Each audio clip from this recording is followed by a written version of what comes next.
The news hit like a shockwave. U.S. agricultural exports to key markets had plummeted by 94%.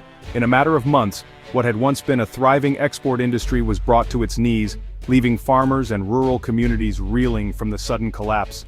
The numbers were staggering, but the real story was unfolding far from the headlines, in the fields and small towns of America's heartland. This wasn't just a number, it was a catastrophe for the communities that feed America and much of the world. The silence on main streets and the stillness in the fields spoke volumes about the pain and uncertainty gripping these regions. For generations, these farmers were the backbone of the economy, passing down their knowledge, land, and traditions from parent to child. Their hard work and resilience built not just businesses, but entire ways of life rooted in the soil. Now, that foundation is cracking under the weight of a trade war gone wrong. Years of investment and hope are threatened as barns deteriorate and fields go unplanted, the future more uncertain than ever before. Tariffs, meant to protect, instead severed vital economic lifelines. Instead of shielding American farmers, these policies have isolated them from global markets, leaving crops stranded and profits evaporating. The result? Overflowing grain silos, plummeting crop prices, and farmers watching their life's work vanish. Each unsold bushel is a reminder of deals lost and opportunities slipping away as the market for their harvests dries up. The impact extends far beyond the fields, threatening the livelihoods of millions and the future of rural America. Local businesses, schools, and families all feel the ripple effects as money stops flowing and hope begins to fade. Family farms, small-town suppliers, and entire communities are at risk.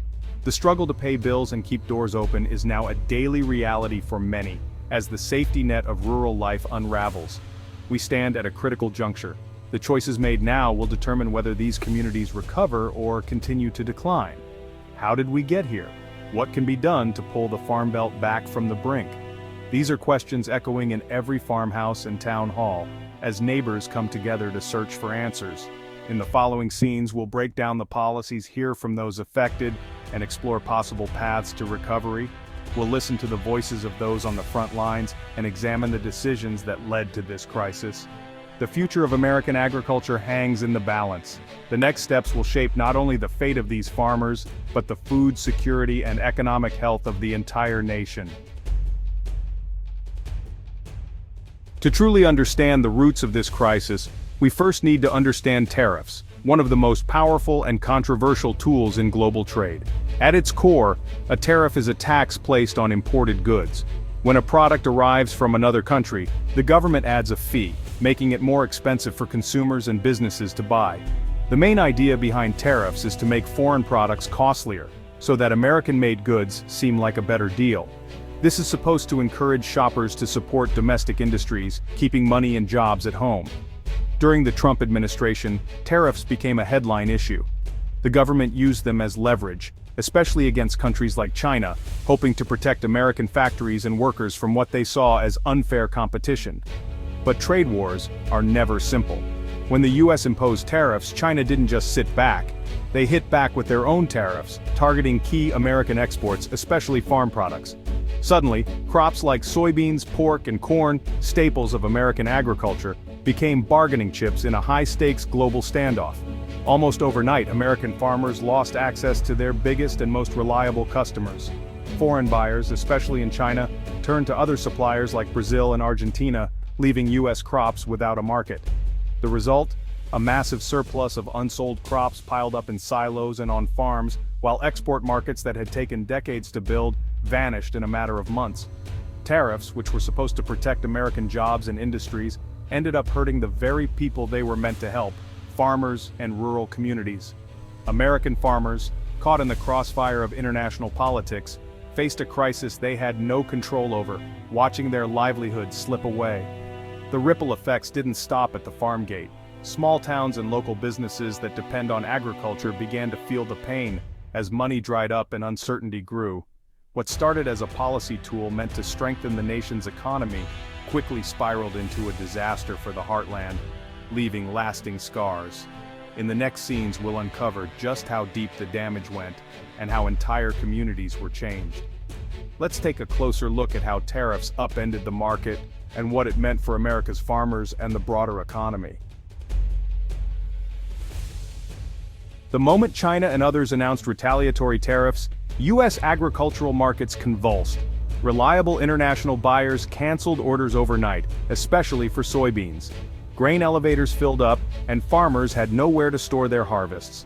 Prices for soybeans, corn, and wheat crashed, often below the cost of production.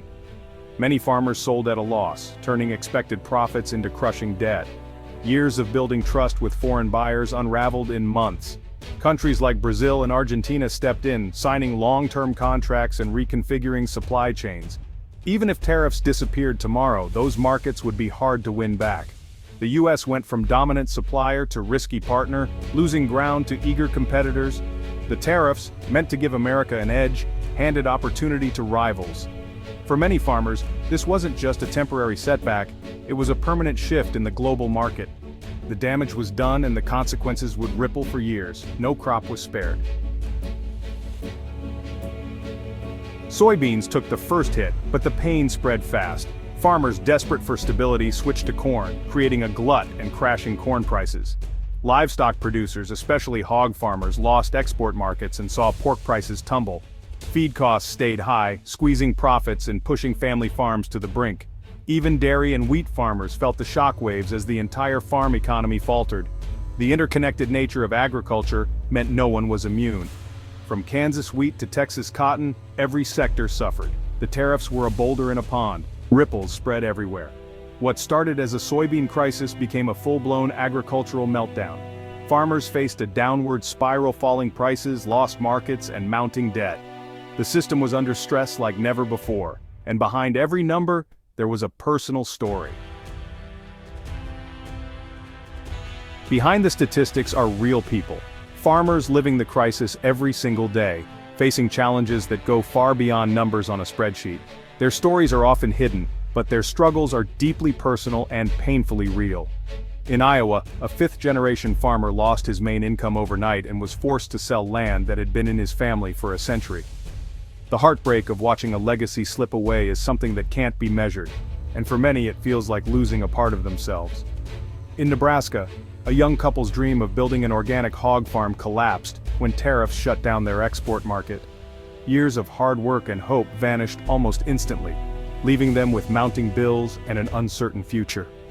They now work second jobs, late nights at convenience stores, early mornings in neighboring fields, struggling to keep their farm and their hope alive. Every day is a balancing act between survival and the dream they refuse to give up. The emotional toll is immense. Farming is more than a job, it's an identity, a way of life passed down through generations. When that's threatened, the pain runs deep, affecting not just livelihoods but the very core of who they are. The stress and isolation have triggered a silent mental health crisis across rural America. Many farmers feel alone, burdened by worries they can't share, and unsure where to turn for help. Hotlines report surging calls from farmers overwhelmed by debt and uncertainty. Each call is a lifeline, a desperate attempt to find hope in the darkness, as more and more reach out for support. These stories echo across the Farm Belt, from wheat growers in North Dakota to dairy farmers in Wisconsin, and from cornfields in Illinois to soybean farms in Minnesota. No region is untouched, and every community feels the impact. Hardworking Americans, blindsided by policies they didn't choose, are paying the price. Many feel abandoned, left to navigate a crisis not of their making, with little support or understanding from those in power. The human cost of this economic war is staggering. It's measured not just in lost dollars but in broken dreams, fractured families, and communities struggling to hold on. And the pain doesn't stop at the farm gate. It ripples through small towns, local businesses, and schools, touching everyone who depends on the land and those who work it. The crisis spilled onto Main Street, devastating rural towns. When farmers stopped spending, local businesses suffered. Tractor dealers, seed suppliers, diners, and grocery stores all felt the pinch. As businesses closed, the local tax base shrank, slashing funding for schools, roads, and emergency services. Schools cut programs, roads crumbled, and families left in search of opportunity. The downward spiral accelerated, fewer jobs, fewer services, and a fading sense of community. Small towns lost more than money. They lost their identity and hope for the future. The social fabric of rural America began to unravel. What was at stake wasn't just an economy but a cherished way of life. The crisis hollowed out communities built on generations of hard work. As the population dwindled, the heartland's future looked uncertain.